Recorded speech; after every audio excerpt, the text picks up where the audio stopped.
बड़ी बेसब्री से सबको इंतजार था कि रिलायंस एडीएजी के चेयरमैन अनिल अंबानी कर्ज में डूबे रिलायंस डिफॉल्टर होने की कगार पर खड़ी रिलायंस कम्युनिकेशन के लिए कर्ज भुगतान और भविष्य में योजनाओं पर बात करेंगे, लेकिन इसके ठीक उलट उनकी तरफ से सिर्फ ब्लेम गेम ही देखने को मिला। बात तो उन्हें रिलायंस कम्युनिकेशंस की खस्ता हालत की करनी थी, लेकिन उन्होंने पूरे टेलीकॉम सेक्टर को ही खस्ता हाल बता दिया और इसका ठीकरा फोड़ा अपने बड़े भाई की कंपनी रिलायंस जियो पर। अनिल अंबानी ने कहा कि रिलायंस जियो के फ्री प्लान्स की वजह से टेलीकॉम इंडस्ट्री को नुकसान हो रहा है। बाकी कंपनियां लड़ाई में बने रहने के लिए डिस्काउंट देने को मजबूर हैं। सुनिए कंपनी के प्रेसिडेंट पुनीत गर्ग ने क्या कहा।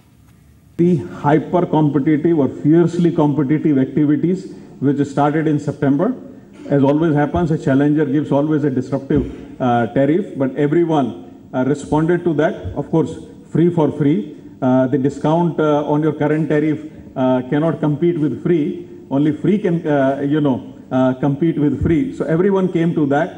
So if you really look at it, between the second quarter and third and fourth quarter, there is a dip of almost 40% in the data realization rate, and there is almost a dip of 25% on the voice realization rate, and that is stabilizing today, but that has caused the huge downfall on the EBITDA for everyone.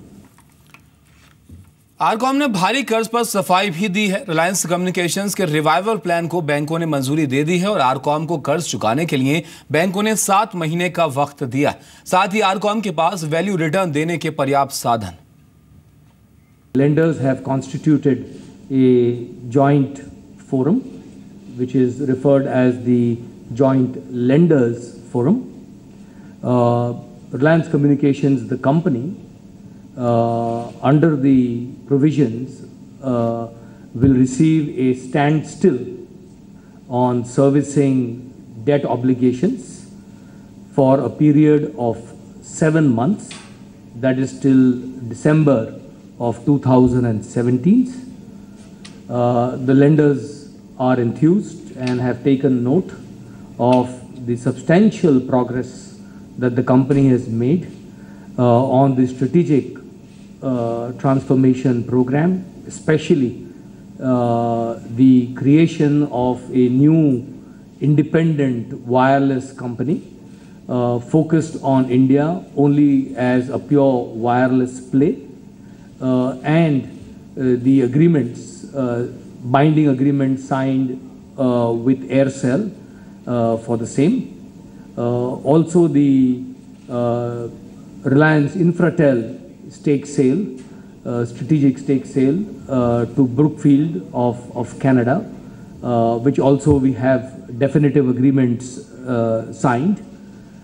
So both of them we believe will lead to a reduction of 25,000 crores worth of debt, 60% by just 2 transactions.